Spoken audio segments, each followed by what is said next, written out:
ആധുനിക ചികിത്സാ സൗകര്യങ്ങളുടെയും വിദഗ്ധ ഡോക്ടർമാരുടെയും സേവനമിനി നിങ്ങളുടെ അടുത്തും. വിശ്വസ്തതയുടെ പര്യായമായ ചേലക്കര ജീവോദയ മിഷൻ ആശുപത്രിയിൽ 7ലധികം ഡിപ്പാർട്ട്മെന്റുകൾ പ്രവർത്തിക്കുന്നു.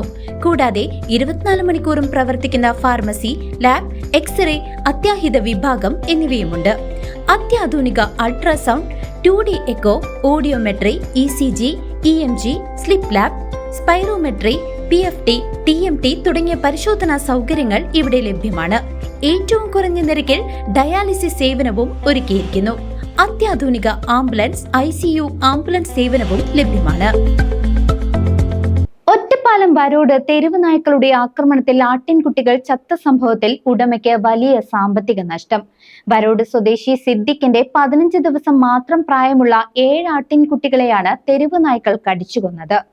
ഒറ്റപ്പാലം വരോട് തെരുവ് നായ്ക്കളുടെ ആക്രമണത്തിൽ 7 ആട്ടിൻകുട്ടികൾ ചത്തു. വരോട് മുളയ്ക്കൽ സിദ്ദിഖിന്റെ 15 ദിവസം പ്രായമായ ആട്ടിൻകുട്ടികളെയാണ് തെരുവ് നായ്ക്കൾ ആക്രമിച്ച് കൊലപ്പെടുത്തിയത്. 4 ആട്ടിൻകുട്ടികളെ കൂട്ടിനുള്ളിൽ നിന്നും കടിച്ചുകൊണ്ടു പോകുകയും 3 എണ്ണത്തിനെ കൂട്ടിനുള്ളിൽ തന്നെ ചത്ത നിലയിൽ കണ്ടെത്തുകയുമായിരുന്നു. ഇരുമ്പുകൂടിന്റെ അടിയിലെ മരപ്പലക നീക്കിയാണ് നായ്ക്കൾ അകത്തു കടന്നത്. ഞായറാഴ്ച പുലർച്ചെ 4 മണിവരെ ആട്ടിൻകുട്ടികൾ സുരക്ഷിതരായി കൂട്ടിലുണ്ടായിരുന്നു.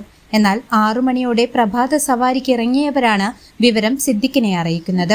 8 വർഷമായി ആട് വളർത്തൽ ഉപജീവനമായി കൊണ്ടുപോകുന്ന കുടുംബത്തിന്റെ ഏക വരുമാന മാർഗമാണ് ഇതോടെ ഇല്ലാതായത്.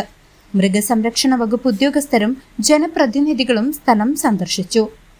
News desk CCV.